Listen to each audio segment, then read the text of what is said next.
Now, this is the outline of the story which is narrated in Sundarkanda in Sarga 1.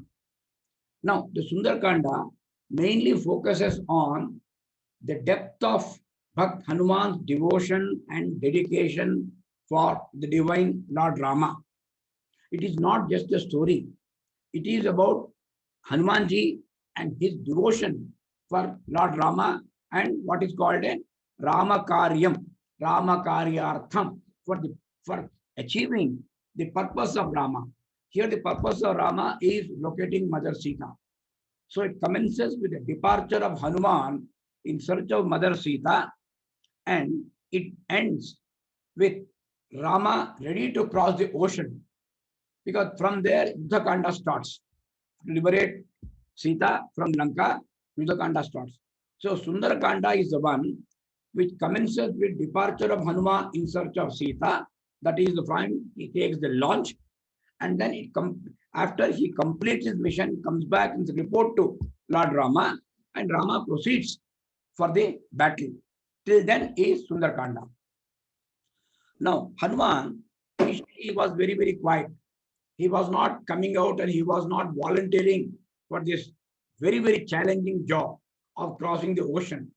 Then a decision and encouragement given by the senior-most person there in his group, that is Jambavan, he decided to cross the ocean and reach Sri Lanka, what we call Lanka. Now we call it Sri Lanka.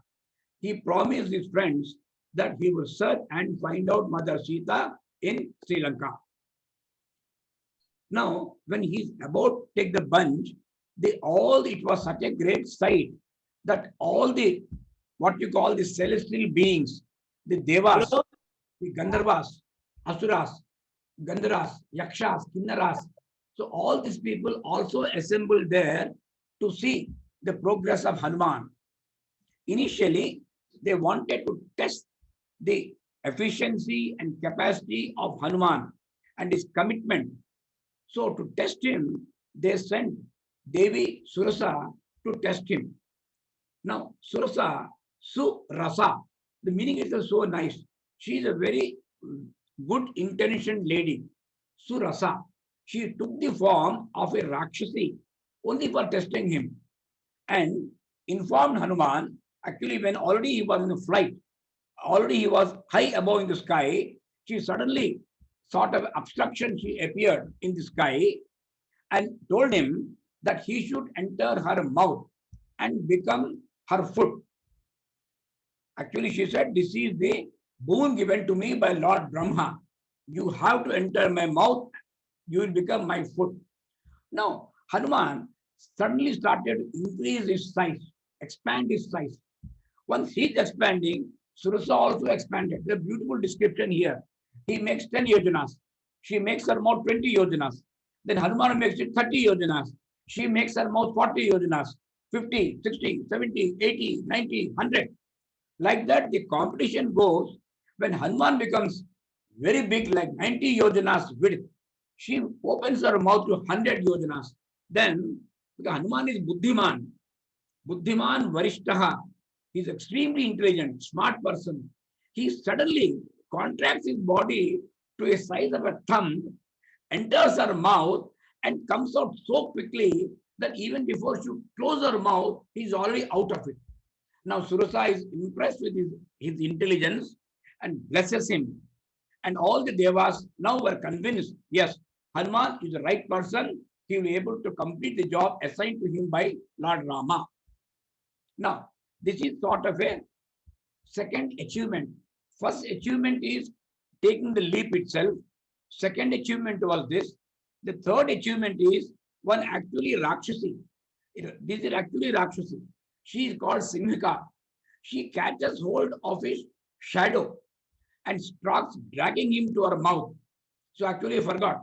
First achievement was take off the leap. Second was Mainaka. Third was Surasa.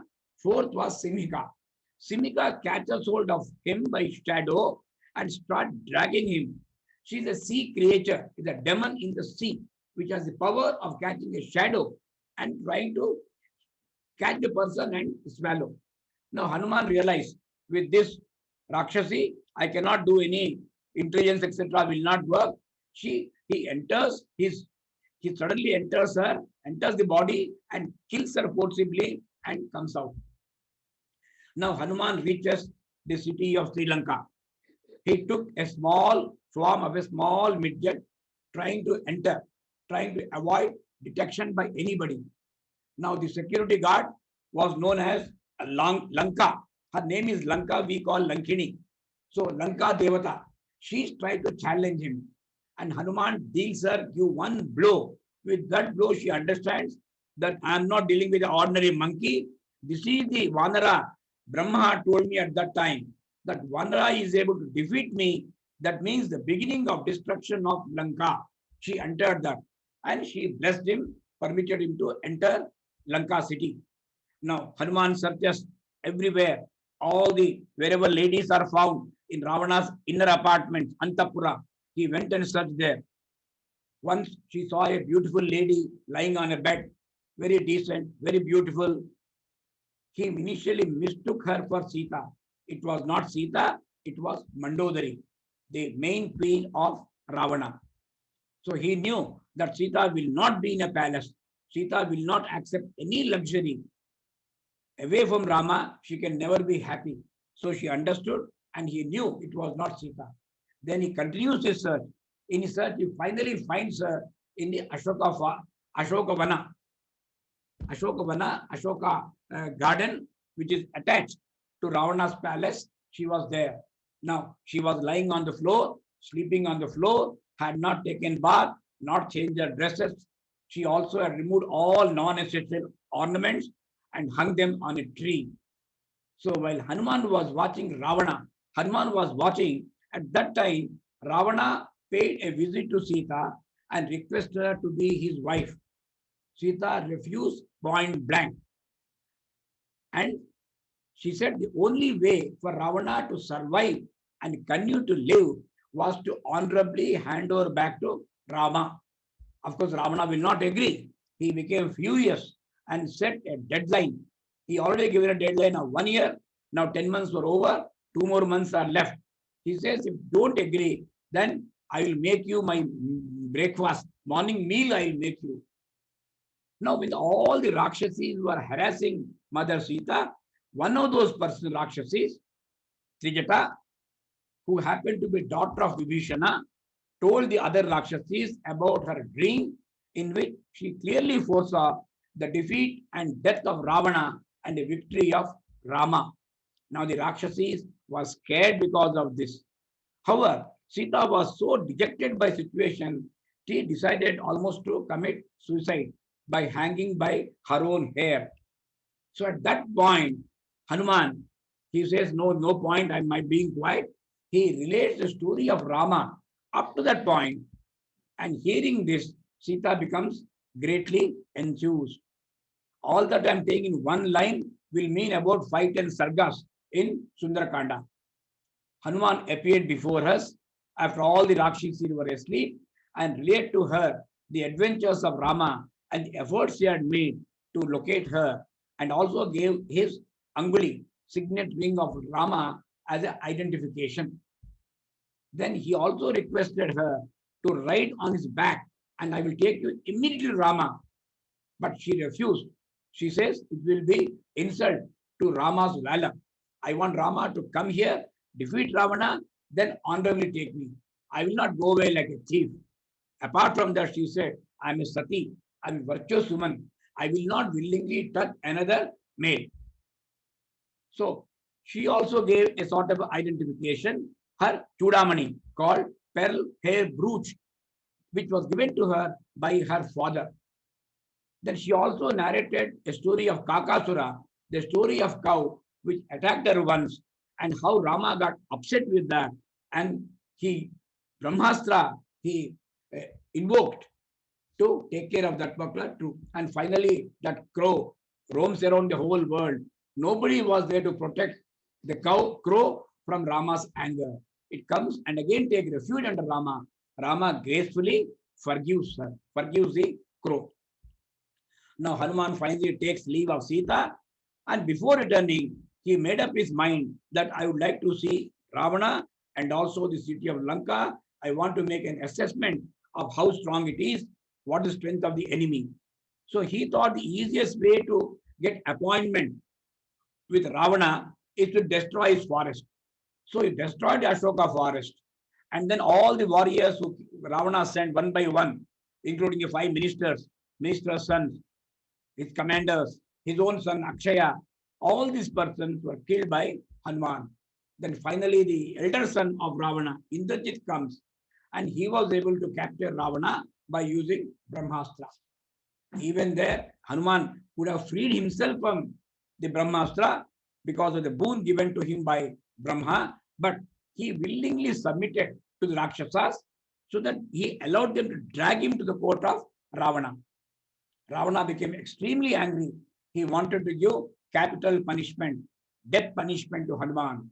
But Vibhishana, the younger brother of Ra, advised Ravana that it is wrong. You cannot do it with an emissary. He is after all a Ramaduta. You should not give this punishment, but you can give some other punishment. Agreeing to this view, Ravana ordered the Rakshasas to set fire to the tail of Hanuman.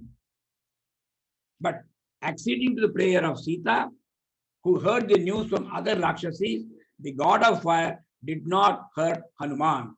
Hanuman escaped from the clutches of the Rakshasas by sheer his power, and using the same fire in his tail, he set fire to the city of Lanka. Then again he comes and meets Sita in Ashokvana, finds her safe and secure and unharmed, and takes her permission and jumps back to the other shore. He now goes and relates this story to his friends who are waiting there eagerly for him to come back. He tells them about all that happened there, and on the way back, they were so happy, overjoyed, they lost almost all discipline, and they destroyed the honey garden of King Sugriva. The destruction of what is called Madhuvana itself was a signal to Sugriva that these Vanaras have succeeded in their mission. They have been able to find Sita.